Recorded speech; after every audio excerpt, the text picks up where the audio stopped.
नमस्कार। आज हम लोक भारती कक्षा 10वीं से चैप्टर नंबर 10 पढ़ने जा रहे हैं, जिसका नाम है ठेस। और एक ये पूरक पठन है जिसको लिखा है फणीश्वर नाथ रेणु ने। ये एक ग्रामीण कलाकार की कहानी इसमें प्रस्तुत की गई है। और प्रस्तुत कहानी में सिरचन नाम का एक ग्रामीण कलाकार होता है और चटाई पर बैठकर बांस की तीलियों की झिलमिलाती चीख और सतरंगे डोर के मोढ़े से वह छतरी, टोपी आदि उपयोगी वस्तुएं बनाता है। ये वस्तुएं बनाकर वह अपनी आजीविका कमाता है, लेकिन स्वाभिमानी है और स्वाभिमानी होने के कारण हर परिस्थिति में अपने स्वाभिमान की रक्षा करता है। स्टूडेंट्स, कलाकार किसी भी धर्म, जाति और वर्ग का हो, उसे अपनी कला पर अभिमान तो होता ही है। वह स्वाभिमान के मूल्य को समझता है और उसकी रक्षा के लिए हमेशा तैयार रहता है। जाति या धर्म के नाम पर जब उसके स्वाभिमान पर चोट आती है तो वह उसे बर्दाश्त नहीं करता और उसके मन को ठेस पहुंचती है। चलिए, इस कलाकार के मन को किस तरह से ठेस पहुंचती है इस कहानी के माध्यम से हम समझेंगे। मैं कविता कौशिक सरल भाषा में इस कहानी को प्रस्तुत करने जा रही हूँ। आशा है आपको पसंद आएगी और ये समझाना मेरा सार्थक होगा। अगर आपको ये कहानी पसंद आई, ये वीडियो अच्छा लगा, पूरा लेसन आपको अच्छे से समझ में आता है, तो प्लीज़ वीडियो को शेयर कीजिएगा, लाइक कीजिएगा और सब्सक्राइब नहीं किया है तो प्लीज़ वो भी कर लीजिएगा। चलिए शुरू करते हैं। देखो, ये कहानी जो लिखी है वो फणीश्वर नाथ रेणु ने लिखी है। इनका थोड़ा सा परिचय जानना जरूरी है। इनका जन्म हुआ था बिहार पूर्णिया में 1921 में और इनकी मृत्यु हुई थी 1977 में। तो फणीश्वर नाथ जो हैं वो इनको प्रेमचंद की संज्ञा दी जाती है। इनकी कहानियों और उपन्यासों में आंचलिक जीवन की धुन, गंध, लय, ताल, सुर, सुंदरता, कुरूपता स्पष्ट रूप से दिखाई पड़ती है। मतलब ग्रामीण जीवन से संबंधित इन्होंने ज़्यादातर कहानियाँ और उपन्यास लिखे हैं। इनके जो उपन्यास हैं वो है मैला आंचल, पढ़ती परी कथा, जुलूस। और कहानियाँ जो हैं एक आदिम रात्रि की महक, ठुमरी, अच्छे आदमी और रिपोर्टाज भी इन्होंने लिखे हैं। ये बहुत अच्छे लेखक हैं। प्रस्तुत आंचलिक कहानी है वो बिहार के ग्रामीण जीवन पर आधारित है। इस कहानी के माध्यम से कथाकार ने ग्रामीण जीवन और सामाजिक संबंध, कारीगरों के स्वाभिमान आदि को बड़े ही सुंदर ढंग से यहाँ पर चित्रित किया है। चलिए शुरू करते हैं। कहानी का नाम क्या है? ठेस। और ठेस कौन सी कहानी है? ये पूरक पठन के अंतर्गत है और ग्रामीण जीवन पर आधारित है। चलिए शुरू करें। खेती बाड़ी के समय गांव के किसान सिरचन की गिनती नहीं करते। लोग उसको बेकार ही नहीं बेगार समझते हैं। इसलिए खेत खलिहान की मजदूरी के लिए कोई नहीं बुलाने जाता सिरचन को। क्या होगा उसको बुलाकर? दूसरे मजदूर खेत पहुंचकर 1/3 काम कर चुकेंगे, तब कहीं सिरचन राम हाथ में खुरपी ढुलाता हुआ दिखाई पड़ेगा। पगडंडी पर तोल तोल कर पाँव रखता हुआ धीरे धीरे मुफ्त में मजदूरी देनी हो तो और बात है। तो इस तरह से सिरचन की यहाँ पर मतलब बुराई हो रही है कि सिरचन को बुलाना बेकार का काम है, जबकि वह एक बेगार है हमारे लिए। वह आएगा तब तक तो खेत का आधा काम हो चुका होगा, उसको बुलाकर क्या फ़ायदा। आज सिरचन को मुफ्तखोर, कामचोर व चटोर कह ले कोई। एक समय था जब उसकी मढ़ैया के पास बाबू लोगों की सवारियां बंधी रहती थी। उसे लोग पूछते ही नहीं थे, उसकी खुशामद भी करते थे। लेकिन आज मतलब सिरचन के साथ ये हुआ है। पहले एक समय ऐसा था कि मढ़ैया के पास मतलब उसकी झोपड़ी के पास लोगों का तांता लगा रहता था, लोगों की भीड़ लगी रहती थी और सिरचन को फुर्सत भी नहीं मिलती थी। लेकिन लोग आज उसको कामचोर भी कह देते हैं, मुफ्तखोर भी कह देते हैं और चटोर भी कह देते हैं। लेकिन एक समय ऐसा था कि लोग उसकी खुशामद करते थे। अरे सिरचन भाई, अब तो तुम्हारे ही हाथ में ये कारीगरी रह गई है सारे इलाके में। एक दिन का समय निकाल कर चलो, बड़े भैया की चिट्ठी आई है शहर से, सिरचन से एक जोड़ा चिक बनाकर भेज दो। तो किस तरह से चिक मतलब क्या होता है कि बांस की तिलियों का बना हुआ पर्दा होता है। तो इस तरह से खुशामद करते थे कि अब तो तुम ही अकेले कारीगर हो और तुम नहीं चलोगे तो ये काम कैसे होगा। तो बड़े भैया की चिट्ठी आई है, कम से कम एक चिक तो बनाकर भेज दो। तो इस तरह से उसकी खुशामद करते थे। लेखक यहाँ बताते हैं कि मुझे याद है मेरी माँ जब कभी सिरचन को बुलाने के लिए कहती, मैं पहले ही पूछ लेता भोग क्या क्या लगेगा। भोग क्या क्या लगेगा मतलब है कि सिरचन को कुछ न कुछ खाने के लिए, या मतलब वो लालची टाइप का था, उसको कुछ न कुछ ऐसा देना पड़ेगा। तो यहाँ लेखक बताते हैं कि जब माँ कुछ बुलाने उस सिरचन को बुलाने के लिए कहती थी तो मैं पूछ लेता था कि क्या क्या दोगी उसको। माँ हंसकर कहती, जा जा बेचारा, मेरे काम में पूजा भोग की बात नहीं उठाता कभी। पड़ोसी गांव के पंचानंद चौधरी के छोटे लड़के को एक बार मेरे सामने ही बेईमानी कर दिया था सिरचन ने। तुम्हारी भाभी नाखून से खांट कर तरकारी परोसती है और इमली का रस डालकर कढ़ी तो हम मामूली लोगों की घरवालियाँ बनाती हैं। तुम्हारी भाभी ने कहाँ से बनाना सीखी। तो इस तरह से सिरचन जो है वह मुंह फट भी था, उसको जो बात अच्छी नहीं लगती थी वह मुंह पर ही बोल देता था। तो ये कहता है कि माँ उसको बुलाओगी लेकिन आप क्या क्या उसको खिलाओगी, वह तो आते ही कुछ ना कुछ मांगेगा। तो लेखक की माँ कहती है कि मेरे साथ कभी उसने ऐसा नहीं किया।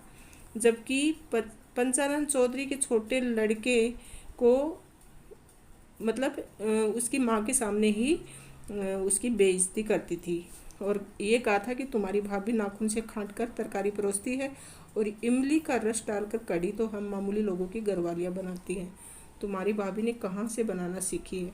इसलिए सिरचन को बुलाने के पहले मैं माँ से पूछ लेता। सिरचन को देखते ही माँ हुलस कर कहती, हुलस कर मतलब खुश होकर कहती, आओ सिरचन, आज नैनू मत रही थी तो तुम्हारी याद आ गई। तो इस तरह से सिरचन के आने से लेखक की माँ खुश होती थी। और घी की खखोरन के साथ चूड़ा तुम्हें बहुत पसंद है ना। और बड़ी बेटी ने ससुराल से संवाद भेजा है, उसकी ननद रूठी हुई है मोती की शीतल पार्टी के लिए। तो बड़ी बेटी है, उसकी ननद को मोती की शीतल पार्टी चाहिए।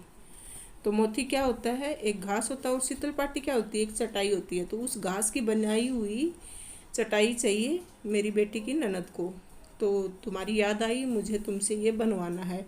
सिरचन अपनी पनियाई जीभ को संभालकर हंसता, घी की सौंधी सुगंध सूंघ कर ही तो आ रहा हूँ काकी, नहीं तो इस शादी ब्याह के मौसम में दम मारने की भी छुट्टी कहाँ मिलती है। तो सिरचन बताता है कि मुझे कहाँ टाइम मिलता है इतना, लेकिन तुम्हारी घी की जो सुगंध मुझे आई तो मैं यहाँ तक चला आया। तो इससे ये सिद्ध होता है कि सिरचन को अच्छा अच्छा खाना खाने की का भी चाव था, शौक था। आगे बढ़ते हैं। सिरचन जाति का कारीगर है। सिरचन क्या है, एक कारीगर है। मैंने घंटों बैठकर उसके काम करने के ढंग को देखा है। एक एक मोती और पटेर को हाथ में लेकर बड़े जतन से उसकी कुच्ची बनाता, फिर कुच्चियों को रंगने से लेकर सूतली सुलझाने में पूरा दिन समाप्त करता है। तो वह कारीगर है और बहुत ही तन्मयता से और लगन से हर काम को करता था। मतलब लेखक यहाँ बताते हैं कि वह किस तरह से कितना टाइम एक चीज़ को बनाने में देता था। काम करते समय उसकी तन्मयता में जरा भी बाधा पड़ी कि गेहूं सांप की तरह फुफकार उड़ता। काम करते समय उसको बीच में कोई टोक दे या कुछ बोल दे तो वह सांप की तरह फुफकारता था। फिर किसी दूसरे से करवा लीजिए काम, सिरचन मुँह जोर है, काम चोर नहीं है। तो मतलब उसके काम में कोई कमी निकाल दे तो वह सीधा यही बोलता कि सिरचन मुँह जोर है, काम चोर नहीं है।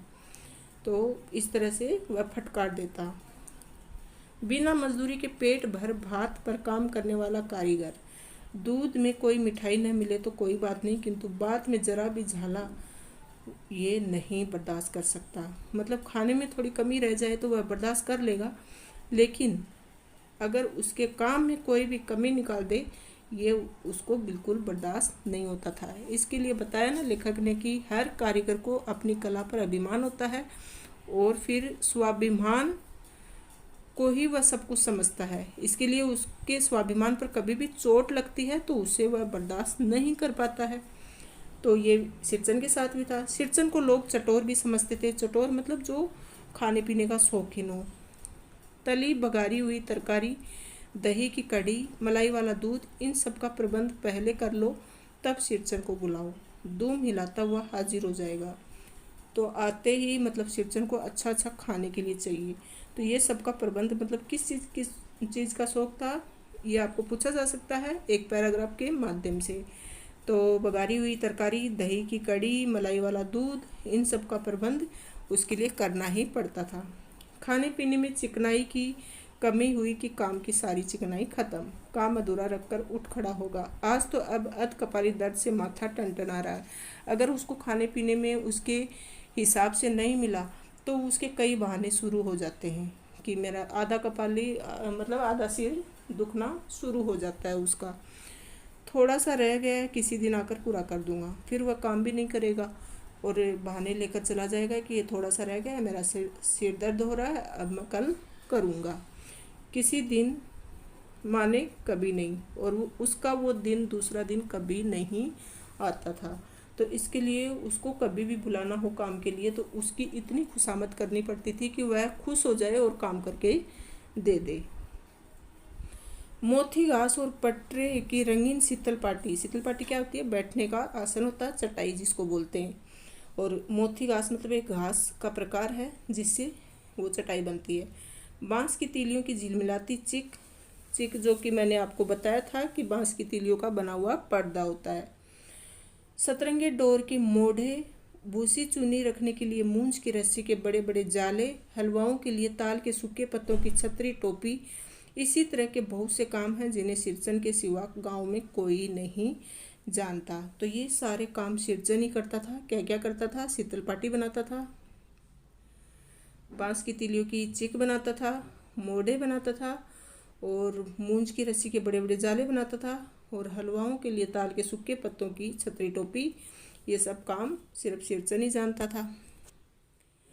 ये दूसरी बात है कि अब गांव में ऐसे कामों को बेकाम का काम समझते हैं लोग। बेकाम का काम जिसकी मजदूरी में अनाज या पैसे देने की कोई ज़रूरत नहीं, पेट भर खिला दो, काम पूरा होने का एक आध पुराना कपड़ा देकर विदा करो, वह कुछ भी नहीं बोलेगा। मतलब ऐसे काम को लोग बेकाम का काम समझते हैं कि इसका कोई मतलब ही नहीं है। अनाज या पैसा देने की ज़रूरत ही नहीं पड़ती, ऐसे काम करवाओ तो बस उनको खाना खिला दो अच्छे से, फिर काम हो जाएगा, और खाना खिलाकर विदा कर दो, कुछ भी नहीं बोलेगा। ऐसी बात नहीं है। सिरचन को बुलाने वाले जानते हैं सिरचन बात करने में भी कारगर है, लेकिन ऐसा सिरचन के साथ नहीं था। सिरचन ऐसा नहीं था कि सिर्फ खाना पीना खिलाकर उसको विदा कर दो। जो सिरचन को बुलाते थे उनको पता है कि सिरचन की खुशामद में क्या क्या करना पड़ता था। महाजन टोले के भज्जू महाजन की बेटी सिरचन की बात सुनकर तिलमिला उठी थी। ठहरो, मैं माँ से जाकर कहती हूँ इतनी बड़ी बात। तो जो महाजन बड़ा गांव का जो बड़ा मुखिया था, तो उसकी बेटी सिरचन की बात सुनकर एकदम गुस्से में आ गई, क्योंकि बड़े लोगों की बेटी ठहरी, और उसने बोला कि ठहरो, मैं माँ से जाकर कहती हूँ इतनी बड़ी बात। बड़ी बात ही है बिटिया, बड़े लोगों की बस बात ही बड़ी होती है, नहीं तो 2-3 पटेर की पार्टियों का काम सिर्फ खेसारी का सत्तू खिलाकर कोई करवाए भला? ये तुम्हारी माँ ही कर सकती है बबूनी, सिरचन ने मुस्कुराकर जवाब दिया। तो सिरचन तो एकदम से मुंह फटता और तुरंत हाजिर जवाब था, तुरंत जवाब देता था कोई भी बात का। तो महाजन की बेटी ने समझा कि मैं माँ से शिकायत करूँगी तो सिरचन डर जाएगा और काम आसानी से कर देगा, लेकिन सिरचन ने तो ऐसा जवाब दिया कि मुंह ही बंद कर दिया। बोले कि ये तो बड़े लोगों की बात है, नहीं तो 2-3 पटेल की पार्टियों का काम खेसारी का सत्तू खिलाकर कोई करवा सकता है क्या? सिर्फ सत्तू खिलाकर काम करवा रही हो तुम मुझसे, तो ये तुम्हारी माँ ही कर सकती है और कोई नहीं करता ऐसा काम। इस बार मेरी सबसे छोटी बहन पहली बार ससुराल जा रही थी। मानू के दूल्हे ने पहले ही बड़ी भाभी को लिखकर चेतावनी दे दी, मानू के साथ मिठाई की पतीली न आए कोई बात नहीं, 3 जोड़ी फैशनेबल चिक और पटेर की 2 शीतल पाटियों के बिना आएगी मानू तो। भाभी ने हंसकर कहा, बैरंग वापस, इसलिए 1 सप्ताह पहले ही सिरचन को बुलाकर काम पर तैनात करवा दिया था माँ ने। तो मतलब कि मानू बोली कि आप कुछ भी मिठाई विठाई नहीं लाएंगे चलेगा, लेकिन चिक और पटेर की 2 शीतल पार्टी ज़रूर आनी चाहिए, नहीं तो मैं वापस कर दूंगी यहाँ से तुम लोगों को। इसलिए 1 सप्ताह पहले से ही सिरचन को बुलाकर काम पर तैनात करवा दिया। इस बार नई धोती दूंगी, असली मोहर छापर वाली धोती। मन लगाकर ऐसा काम करो कि देखने वाले देखते ही रह जाएं। तो लेखक की माँ ने इस तरह से उसको लालच दिया और काम करवाना शुरू किया। पान जैसी पतली छुरी से बांस की तिलियां और कमानियों को चिकनाता हुआ सिरचन अपने काम में लग गया। रंगीन सुतलियों में झब्बे डालकर वह चिक बुनने बैठा। 1.5 हाथ की चिनाई देखकर लोग समझ गए कि इस बार एकदम नए फैशन की चीज़ बन रही है। मंजली भाभी से नहीं रहा गया, पर्दे के आड़ में बोली, पहले ऐसा जानती थी कि मोहर छाप वाली धोती देने से ही अच्छी चीज़ बनती है तो भैया को खबर भेज देती। अब मंजली भाभी जो है कि वो एकदम ताना सुनाने लगी कि भैया इस बार आपको धोती दी है, इसके लिए ऐसा काम हो रहा है, बहुत अच्छा काम हो रहा है, तो मैं तो मेरे भैया से पहले ही धोती मंगवा लेती। काम में व्यस्त सिरचन के कानों में बात पड़ गई। बोला, मोहर छापर वाली धोती के साथ रेशमी कुर्ता देने पर भी ऐसी चीज़ नहीं बनती है बहुरिया। मानू दीदी काकी की सबसे छोटी बेटी है, मानू दीदी का दुल्हा अफसर आदमी है। तो सिरचन ने जवाब दिया मंजली भाभी को कि आप धोती की बात तो छोड़ो, रेशमी कुर्ता दोगी तो भी ऐसी वस्तु नहीं बनेगी। ये तो काकी की छोटी बेटी है मानू और उसके पति अफसर है, इसके लिए बनाकर दे रहा हूँ। मंजली भाभी का मुंह लटक गया। मेरी चाची ने फुसफुस आकर कहा, किससे बात करती है बहू? मोहर छापर वाली धोती नहीं, मूंगिया लड्डू। बेटी की विदाई के समय रोज़ मिठाई जो खाने को मिलेगी, देखती है ना। तो मतलब चाची ने आग लगाई, साथ ही भाभी को और भड़का दिया। बोले कि अरे क्या धोती की बात नहीं है, मूंगिया लड्डू भी। बेटी की विदाई के समय रोज़ मिठाई जो खाने को मिलेगी। बोले बेटी की विदाई होगी ना, तब इसको रोज़ मिठाई भी तो खाने को मिलेगी, तभी तो कर रहा है इतना काम। दूसरे दिन चिक की पहली पाती में 7 तारे जगमगा उठे। 7 रंग के 7 भैया तारा। अपने काम में मगन सिरचन को खाने पीने की सुध नहीं रहती। चिक में सुतली के फंदे डालकर अपने पास पड़े सूप पर निगाह डाली। चिवड़ा और गुड़ का एक सूखा डेला। मैंने लक्ष्य किया कि सिरचन की नाक के पास 2 रेखाएं उभर आई। मैं दौड़कर माँ के पास गया। माँ, आज सिरचन को कलेवा किसने दिया? सिर्फ चिवड़ा और गुड़। तो इस तरह से मतलब दूसरे दिन सिरचन को सिर्फ सूखा चिवड़ा और गुड़ दिया गया। और ये किसने किया होगा हम आगे पढ़ेंगे। हाँ, तो लेखक आगे बताते हैं कि दूसरे दिन चिक की पहली पाती में 7 तारे जगमगा उठे। मतलब जो चिक बनाई थी वह बहुत ही सुंदर लग रही थी और उसमें सिरचन को सुध नहीं रही खाने पीने की। और तभी देखा कि सिरचन के लिए सूखा चिवड़ा और गुड़ का एक सूखा डेला रखा हुआ था खाने के लिए। लेखक को अचानक से अचरज हुआ कि ये खाना। तभी दौड़कर लेखक माँ के पास जाता है और माँ को कहता है कि माँ, आज सिरचन को कलेवा किसने दिया है? सिर्फ चिवड़ा और गुड़। माँ रसोई घर के अंदर पकवान आदि बनाने में व्यस्त थी। बोली, अरे मंजली, सिरचन को बूंदिया क्यों नहीं देती? तो फिर सिरचन कहता है, बूंदिया मैं नहीं खाता काकी। सिरचन के मुंह में चिवड़ा भरा हुआ था, गुड़ का डेला सूप में एक किनारे पर पड़ा रहा अछूता। माँ की बोली सुनते ही मंजली भाभी की भौहें तन गई। मुट्ठी भर बूंदिया सूप में फेंक कर चली गई। तो इस तरह से वो क्या करती है कि गुस्से में आकर बूंदिया फेंक कर चली जाती है। सिरचन ने पानी पीकर कहा, मंजली बहुरानी, अपने मैके से आई हुई मिठाई भी इस तरह हाथ खोलकर बांटती है क्या? बस मंजली भाभी अपने कमरे में बैठकर रोने लगी। चाची ने माँ के पास जाकर कहा, मुंह लगाने से सिर पर चढ़ेगा ही, किसी के नहर ससुराल की बात क्यों करेगा वह। तो इस तरह से बहू को जब उसने ऐसी ताने भरी बात सुनाई सिरचन ने, तो फिर वो चाची ने लेखक की माँ को कहा कि आपने सिरचन को सर पर चढ़ा के रखा, इसलिए उसकी हिम्मत हुई किसी के मायके पर जाने की। मंजली भाभी माँ की दुलारी बहू है। माँ तमक कर बाहर आई। सिरचन, तुम काम करने आए हो, अपना काम करो। बहू से बदकुट्टी करने की क्या ज़रूरत है? जिस चीज़ की ज़रूरत हो मुझसे कहो। सिरचन का मुंह लाल हो गया। उसने कोई जवाब नहीं दिया। बांस में टंगे हुए अधूरे चिक में फंदे डालने लगा। तो सिरचन का मुंह लाल हो गया, मतलब गुस्से में आ गया सिरचन एकदम से। मानू पान सजाकर बाहर बैठक खाने में भेज रही थी। चुपके से पान का एक बीड़ा सिरचन को देती हुई इधर उधर देखकर बोली, सिरचन दादा, काम काज का घर, 5 तरह के लोग 5 किस्म की बातें करेंगे, तुम किसी की बात पर कान मत दो। तो सिरचन ने मुस्कुराकर पान का बीड़ा मुंह में ले लिया। चाची अपने कमरे में निकल रही थी। सिरचन को पान खाते देखकर अवाक हो गई। अवाक मतलब आश्चर्यचकित हो गई कि इसको पान किसने दे दिया। सिरचन ने चाची को अपनी ओर से अचरज से घूरते हुए देखकर कहा, छोटी चाची, जरा अपनी डिबिया का गमकोवा जर्दा खिलाना, बहुत दिन हो गए। चाची कई कारणों से जली भुनी रहती थी सिरचन से, तो चाची और भी गुस्से में आ गई। गुस्सा उतारने का ऐसा मौका फिर नहीं मिल सकता। जनकती हुई बोली, तुम्हारी बढ़ी हुई जीभ में आग लगी, घर में भी पान और गमकोवा जर्दा खाते हो, चटोर कहीं के। मेरा कलेजा धड़क उठा, हो गया सत्यानाश। अब लेखक को एकदम से डर लगने लगा कि बाप रे, चाची के साथ इसकी मुठभेड़ हो गई है, अब क्या होगा। बस सिरचन की उंगलियों में सुतली के फंदे पड़ गए। सुतली के फंदे मतलब वो जो बना रहा था चिक, वो कर रहा था। मानो कुछ देर तक वह चुपचाप बैठा पान को मुंह में घुलाता रहा, फिर अचानक उठकर पिछवाड़े पीक थूक आया। पीक मतलब जो थूक आता है, पान का जो थूक था वो थूक कर आ गया बाहर। अपनी छुरी, हंसिया वगैरह समेट कर संभाल कर झोले में रखे, टंगी हुई अधूरी चिक पर एक निगाह डाली और हनाता हुआ आंगन से बाहर निकल गया, मतलब गुस्से में एकदम से। मानो कुछ नहीं बोली, चुपचाप अधूरी चिक को देखती रही। सातों तारे मंद पड़ गए, मतलब जो तारे चमक रहे थे वो तारे अब मंद पड़ गए।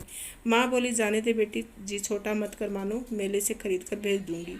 मैं सिरचन को मनाने गया, देखा एक फटी हुई शीतल पाटी पर लेट कर वह कुछ सोच रहा है। मुझे देखते ही बोला, बबुआ जी अब नहीं, कान पकड़ता हूँ, अब नहीं। मोहर छाप वाली धोती लेकर क्या करूँगा, कौन पहनेगा। ससुरी खुद मरी, बेटे बेटियों को ले गई अपने साथ। बबुआ जी, मेरी घरवाली जिंदा रहती तो मेरी ऐसी दूरदर्शा भोगता। ये शीतल पाटी उसी की बुनी हुई है। इस शीतल पाटी को छूकर कहता हूँ, अब ये काम नहीं करूँगा। गांव भर में तुम्हारी हवेली में मेरी कदर होती थी, अब क्या। मैं चुपचाप वापस लौट आया। समझ गया कलाकार के दिल को ठेस लगी है, वह नहीं आ सकता। तो मतलब उसके दिल को ठेस लगी चाची की बात से और मंजली की बात से। तो इस तरह से बीच में ही चिक को अधूरा छोड़कर ही आ गया। जब लेखक उसको समझाने गया तो बोले कि जो जिस चिक पर मैं शीतल पाटी पर सोया हूँ वो मेरी पत्नी की बनाई हुई है। आज वह होती तो मेरी ऐसी दुर्दशा नहीं होती। आज मैं उसी की कसम खाकर कहता हूँ कि आज से मैं ये काम नहीं करूँगा। तो लेखक समझ गए कि इसके स्वाभिमान को ठेस लगी है, इसके लिए वह अभी कभी नहीं ये काम करेगा। बड़ी भाभी अधूरी चिक में रंगीन छीट कर झालर लगाने लगी। ये भी बेजा नहीं दिखलाई पड़ता, क्यों मानू। मानू कुछ नहीं बोली बेचारी, किंतु मैं चुप नहीं रह सका। चाची और मंजली भाभी की नज़र न लग जाए इसमें भी। तो लेखक ने भी टोंट मारते हुए कहा कि ठीक है, जाला लगा दी है, कहीं इस पर भी चाची और मंजली भाभी की नज़र न लग जाए। मानू को ससुराल पहुंचाने मैं ही जा रहा था। स्टेशन पर सामान मिलाते समय मानू बड़े जतन से अधूरी चिक को मोड़ कर लिए जा रही थी अपने साथ। मन ही मन सिरचन पर गुस्सा हो आया। चाची के सुर में सुर मिलाकर कोसने को जीव हुआ, कामचोर चटोर। तो मानू भी अब उसको इस तरह से मन ही मन बोल रही थी कि कामचोर कहीं का, बीच में ही मेरी आधी चिक को छोड़कर चला गया। गाड़ी आई, सामान चढ़ाकर मैं दरवाज़ा बंद कर रहा था कि प्लेटफॉर्म पर दौड़ते हुए सिरचन पर नज़र पड़ी। बबुआ जी, उसने दरवाजे के पास आकर पुकारा। तो जैसे ही गाड़ी आई और सामान चढ़ाया, दरवाज़ा बंद किया, तभी सिरचन दौड़ता हुआ आया और लेखक से बोला, बबुआ जी। तो लेखक ने कहा, क्या है। मैंने खिड़की से गर्दन निकालकर खिड़की के स्वर में कहा। सिरचन ने पीठ पर लदे हुए बोझ को उतारकर मेरी ओर देखा। दौड़ता आया हूँ, दरवाज़ा खोलिए। मानू दीदी कहाँ है, एक बार देखूँ। मैंने दरवाज़ा खोल दिया। सिरचन दादा, मानू इतना ही बोल सकी।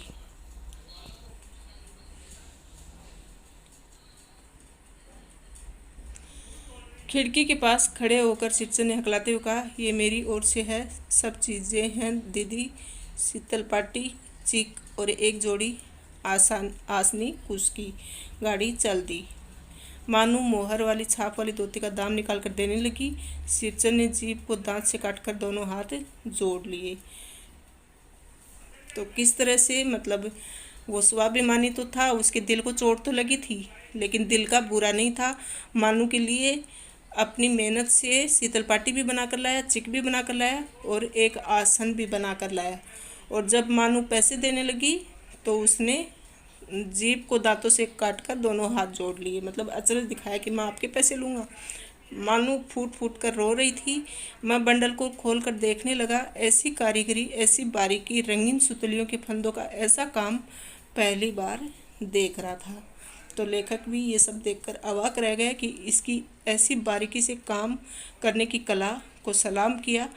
और आपने देखा कि किस तरह से सिरचन दिल का बुरा नहीं था, मुंह फटता, क्योंकि उसके काम में कोई कमी निकाले वो उसको बर्दाश्त नहीं होता था। स्वाभिमानी था, अपने स्वाभिमान को ठेस बिल्कुल नहीं पहुंचने देता था। बस इसीलिए इस कहानी का नाम रखा है ठेस, जो कि फणीश्वर नाथ रेणु ने अपनी कहानियों की कथा संग्रह से ये कहानी ली है।